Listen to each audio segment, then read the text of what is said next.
thanks for stopping by. I'd like to preface this video by saying it is not a knitting tutorial, but it means to have something playing in the background while you work on your own knitting project. If you're like me and really enjoy watching videos while you work, sometimes you find that the content you enjoy is very visually engaging and you're several hours in and you haven't gotten nearly as far along in your project as you would have liked to. So that's where I come in. If you're new, welcome, and if you're returning, welcome back. I know some of you are probably like, what's going on? And the order of uploads, I did not see your Jolie Mimi Cardigan as I had expected.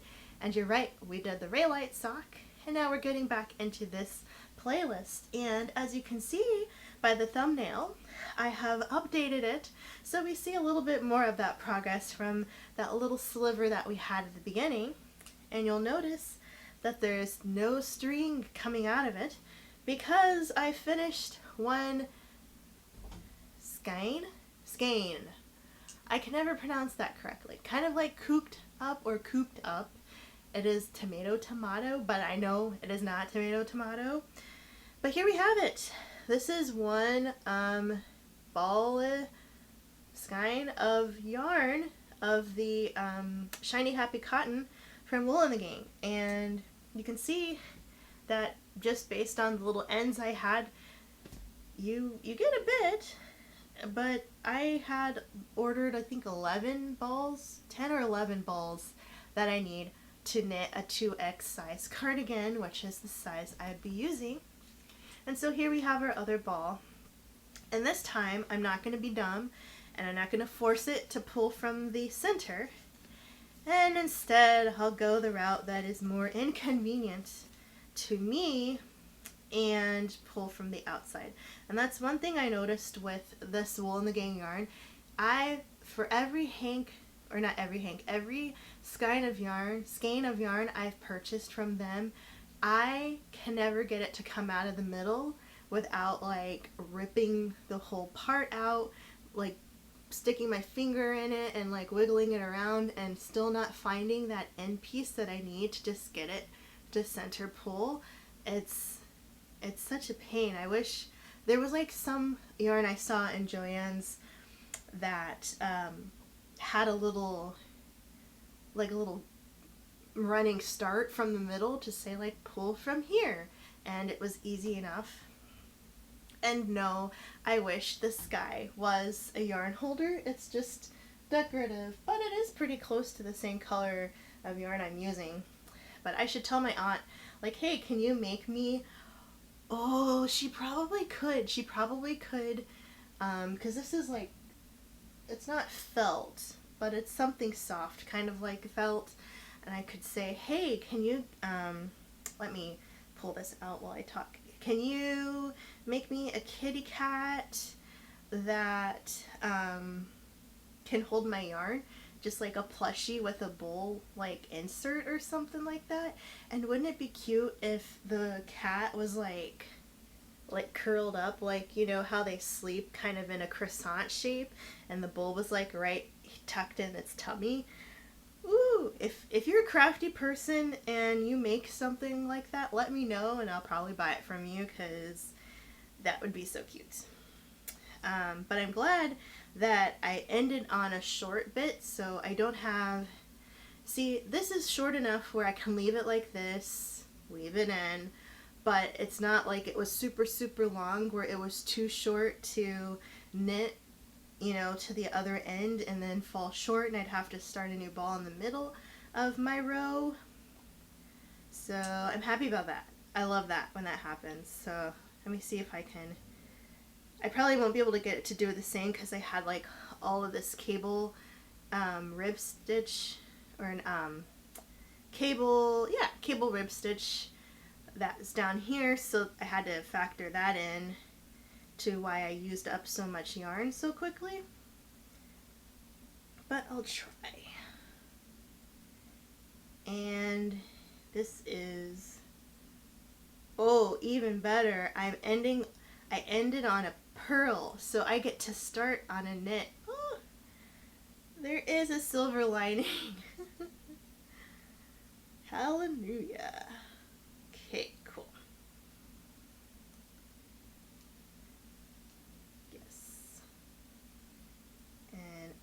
know I need to tie these together, but let me get my ends here so I don't lose them. But yes, let me know. I'm just gonna like double them, so I'll weave them in fancy later. I just don't want them flopping around right now. And that's one thing I've been doing with my anywhere I have to weave in. I've been doing better about making sure I weave as I go. So like the blanket that I'm working on for my partner's friend who had a baby, or his wife had a baby, I finished the darkest purple and I went in and tidied up some of my ends. I didn't like tie them off where you don't see them anymore, but I definitely got them going. So when I get further into the project, I can officially knot them and hide them and cut them. So that's better than, I think, waiting to do it all at the very end. So then it doesn't seem as tedious. So going forward, I'll do that. But right now, I'm not sure what else is happening with this panel. So I don't want to do that quite yet with this project. But I'm getting there. Oh my gosh, when I get back to work and I talk with my knitting buddies, it'll be nice to be like, what did you get done while you were working from home? See what they were up to.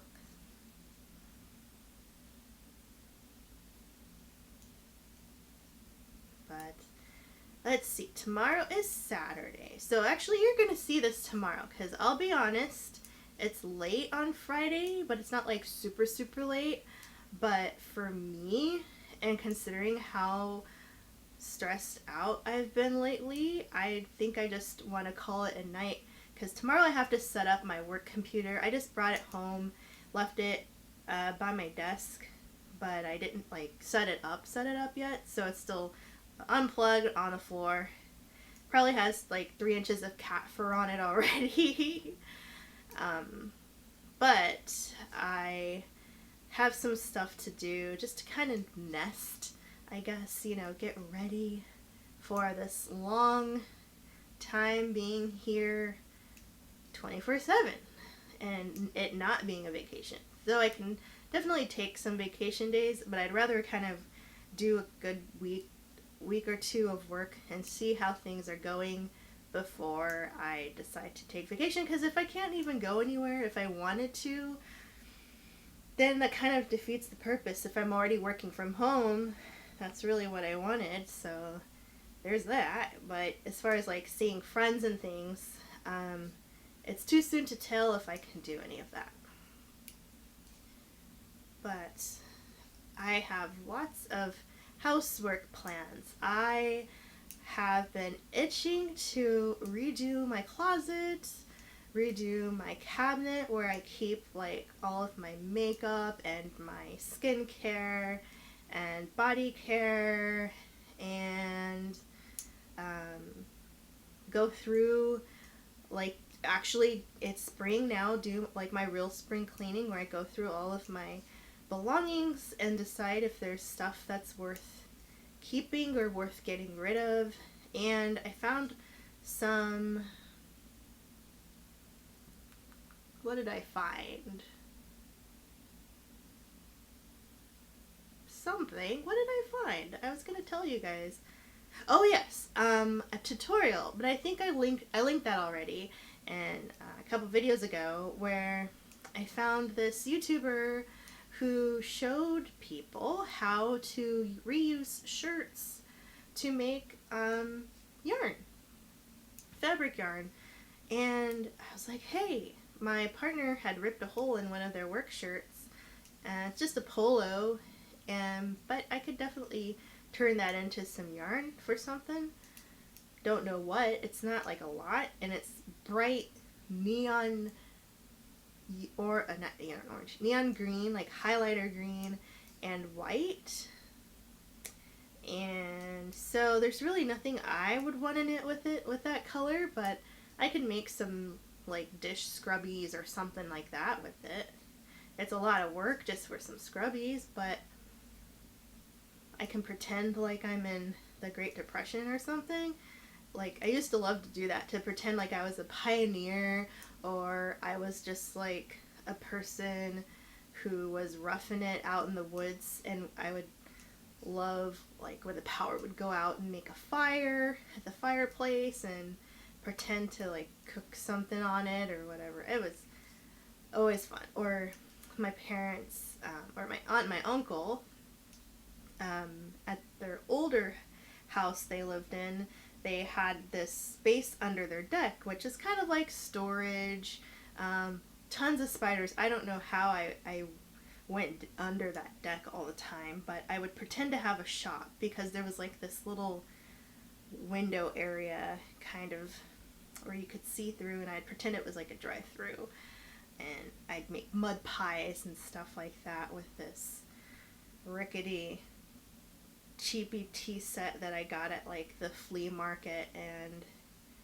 so making my own yarn, long story short, making some rustic scrubbies out of a busted up work shirt seems like that would be up my alley, as far as like pretending to rough it and then being like extra resourceful, even though it's zero waste. So I'm all for it.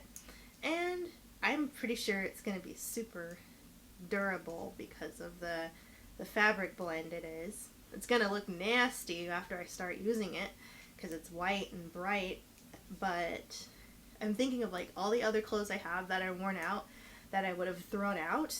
Had I known about that, I probably would have, I definitely would have kept them, because there were some cute colors and patterns that I had that just had holes or were worn out in the armpit,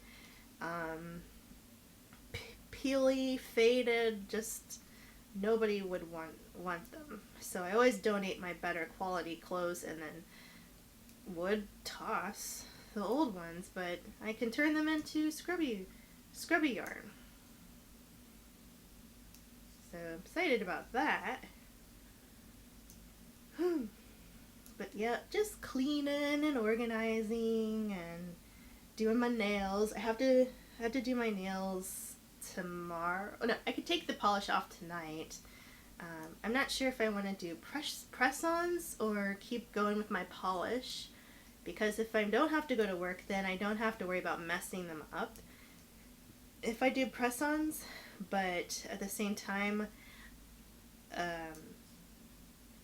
I do want to do some stuff around the house, so I don't know how well they'll hold up. So maybe I'll give it a shot. I'll try tonight, see what happens.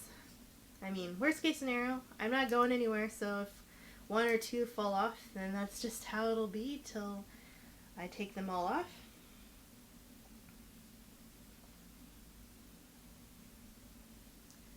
But yeah, so hoping.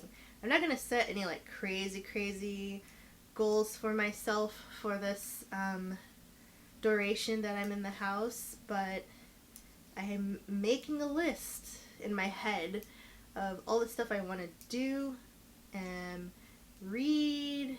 Well, actually, I'm missing 2 books for my book club. That's in a few weeks. And because my library is closed, I will not be able to get them.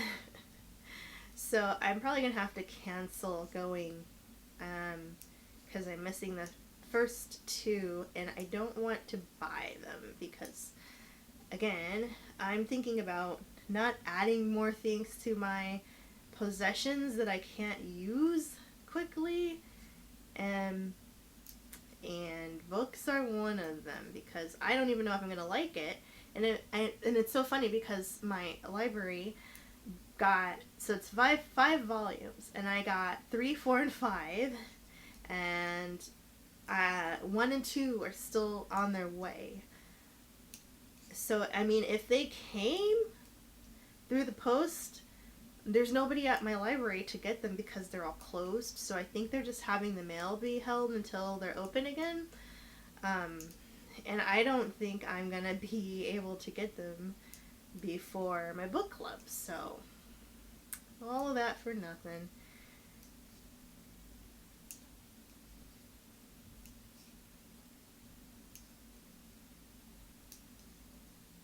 So yeah, there's that. I mean, I don't know. I'm like, do I want to swing it and be like, oh, I couldn't read the first two. Really don't want to buy the first two, but I can't read the 3, 4, 5 if there's a storyline, because then I'm going to be probably lost. I don't know if it's episodic or if it's like a full story. So I'm kind of stuck at this point. I am thinking maybe next week I'll think a little more about that. Ooh, what else am I gonna do? I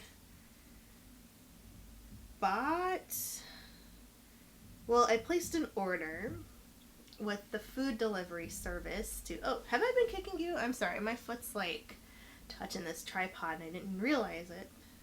I made a delivery request with my grocery store food delivery service, and because of all of the supply and demand, a lot of the things that I wanted to buy were sold out or low stock, and the delay because of reduced people on the floor to fill the service and reduced hours and all that, then I got a message saying like you might not be able to get everything, and then considering limiting your travel and being out and about, I didn't want to go to the store because I wasn't even sure if we were going to be in like full blown lockdown or not. So I was like, okay, well, they're supposed to come tomorrow, and we'll see how much actually gets fulfilled as a request. But with all of that being said, the reason I'm bringing that up is because I ordered some things, just some more stuff to try to bake with some more. I really had a taste for gnocchi, and I was thinking like, ooh, because I love Olive Garden and their chicken and gnocchi soup. Like, I'll just order the endless soup and salad and breadsticks thing and just have the chicken and gnocchi soup because I love that. And I thought it'd be fun to make my own. Not the chicken and gnocchi, but just gnocchi itself. And so I found some recipes online I have butternut squash in the freezer. And I was like, ooh, butternut squash gnocchi would be so tasty. And I have some heavy cream in the fridge, so I could do like a cream sauce and make the gnocchi. And now that I won't be working at work, I'll have time to like start cooking dinner earlier and prepping and all that stuff. So I'm hoping I can do that. And I saw another recipe that says you can do it with instant potatoes. So it's like, ooh.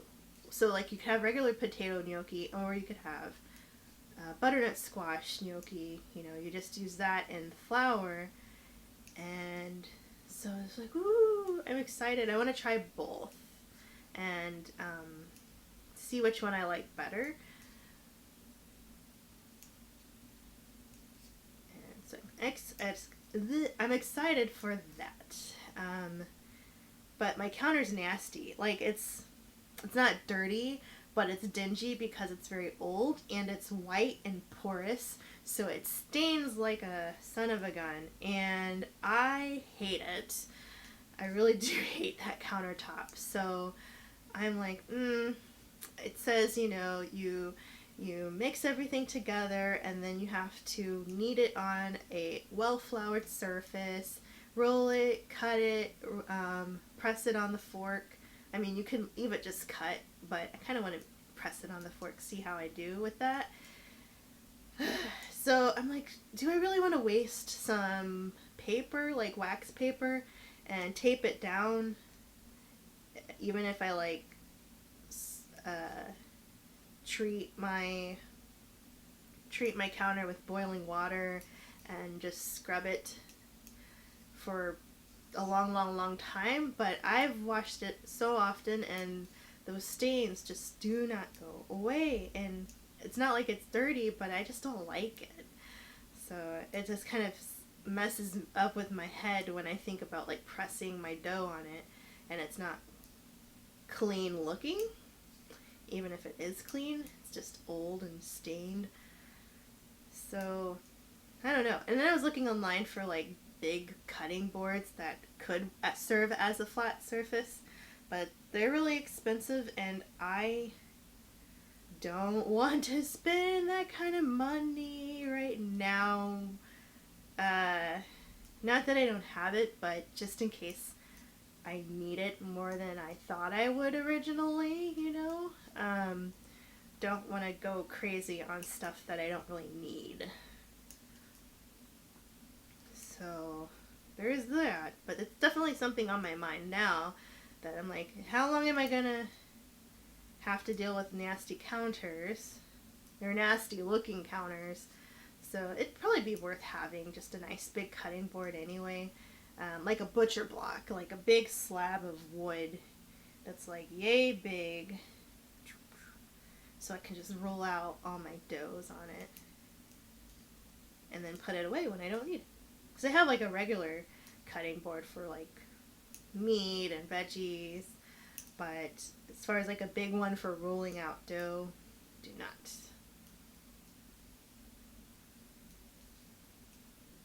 Phew. So, this is still not as long as it needs to be. I'll show you again.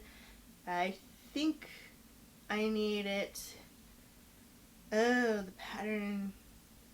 Where's the... Oh, it's over there. Pattern book is so far away. But I think it has to be 28 inches long. What I recall, before I can bind it off and start on the other side.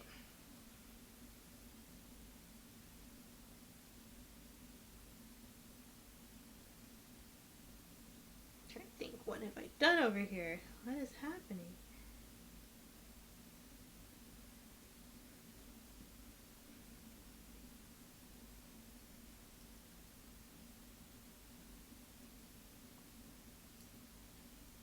Cool.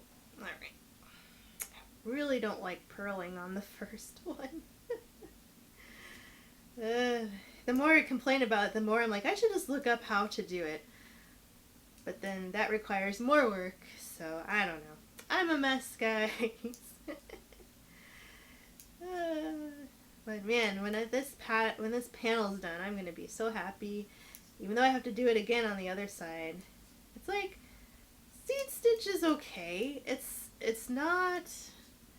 I don't know, something about having to switch over all the time isn't that appealing, but like I do want some variety, but at the same time I like just knitting in the round like with socks. And I guess it just depends on like where my level of concentration is that day, how much can I tolerate of knitting a lot of the same, and then switching, and then doing it again, and then switching. Doing it again. I mean switching like turning my work as far instead of knitting in the round. Don't know how I feel about that. But let me know in the comments what you're going to be up to if you are home for the long haul. What are your projects that you have lined up? Do you work? Are you able to work from home, or are you waiting to find out if you can go back or get some government assistance? I know some people I know have to apply for benefits because they, or not benefits, would it be a benefit or relief? Because their jobs just, don't have anything for them, and they're not sick, but they're closed, so it's hard. And it's really crazy about that. And the strangest thing is, like, I love being inside, but now that I have to be inside, it's like I don't want to. I mean, I'm fine with it, but it's like I have that inkling, like, oh, and I think it's because I know that other people will not be congregating in the spaces that I enjoy, that often have crowds that I don't enjoy, and thinking, oh, I will be the only one there, this will be awesome, but I can't go because the reason that we're not out is because we shouldn't be, and not because we don't want to be. So there's that. It's like, oh, this would have been the perfect time, but nope, gotta stay inside for the most part. One thing I have been doing the last 2 days, I have some honey roasted peanuts, and there's a chipmunk or 2 or 5, I don't know how many there are, but they live like under my porch and kind of around the perimeter of my house, and so they have tons of tunnels, just little holes here and there that they pop in and out of, and my cats absolutely love watching them in the morning. There's this one, it might be the same one or it might be a different one, but right by the front door, and on Instagram I posted a picture. You could barely see him, but he's sitting like right on the ledge of the deck or the porch, and he's just kind of there. And my cats, when they can pay attention enough and see that there's a chipmunk there, they're locked and loaded. Like they're pretty much just laser eyes fixed on this chipmunk. And then if they think, I don't know, sometimes they're like looking at the front window and then magically they'll just run to the back sliding door and then look out there. I'm like, do you know he's running to the back? Because they have the tunnel that goes back there, or what? So I have no idea, but they'll kind of like go between each window, and sometimes it's because there's squirrels, but lately, now that it's warmer, this chipmunk is back. So in the morning time, before I go to work, I've been sprinkling nuts on the porch to see if he'll come out and eat and kind of like have some snack and entertain my cats at the same time. And I come home and the peanuts are gone. And since my partner's been home, I asked him, like, have you seen the chipmunk outside? And he's like, well, he was at the front porch earlier, but the peanuts are gone and I didn't see anyone eating them. So tomorrow, when I wake up, I'm going, well, actually, I don't know if I'll be up early as the chipmunk, because it'll be the weekend, but if I am, I'm going to try to put the nuts out again and see who comes to actually get them, because it could be a squirrel, because they're pretty bold too, but it's so close to where this chipmunk lives. Like, I feel like he would come out to eat them, because even the ones that fell in the dirt, like by the little flower bed that's at the front door, all of them are gone by the time I get home, so it's kind of fun. Whew, alright, so we made a couple, let's see, so we attached our new ball, let's see, right here, and we knit this much, so 2 inches or so of knitting today of that one. Not bad. I'm happy. Cool. So with that being said, we made some progress. I'm happy we got to start a new ball of yarn. That's always like a satisfying thing, at least to me, because then it's like, whew, I'm getting through this. I've knit a whole lot. If I needed to incorporate a new piece of fiber to this project that I'm working on, so I think it's a win. So yeah, we made some progress. Nonetheless, you'll see this soon. I should stop telling you guys when I'll upload next, because the Sandman has been taking over my life, I'm hoping that I'll have a little bit more of a laissez-faire type of lifestyle the next couple weeks, because I will not have those stressors of work impeding on my upload schedule and just how I feel throughout the day, because it'll kind of just be taking it easy, doing what I need to do to get my projects done, but not all of the incoming stressors of other things affecting my work environment that makes me tired, and that crazy cycle. So I'm excited. I'm hoping that you'll see a lot more of me in the next couple weeks, and then I'm hoping I'll also get further along in a lot of these projects I have as well. So with that being said, thank you so much for tuning in or watching once more. I always love to see that you guys are interested in listening to me while you work and hearing about your projects, because that's really exciting and inspirational, because one day I'll get done with these and I can start some cool new ones. I mean, they're all cool, but like new ones that are fun and exciting and different than what I have been knitting. So we'll see how things continue to go, but as I said, I'll catch you in the next one. Bye.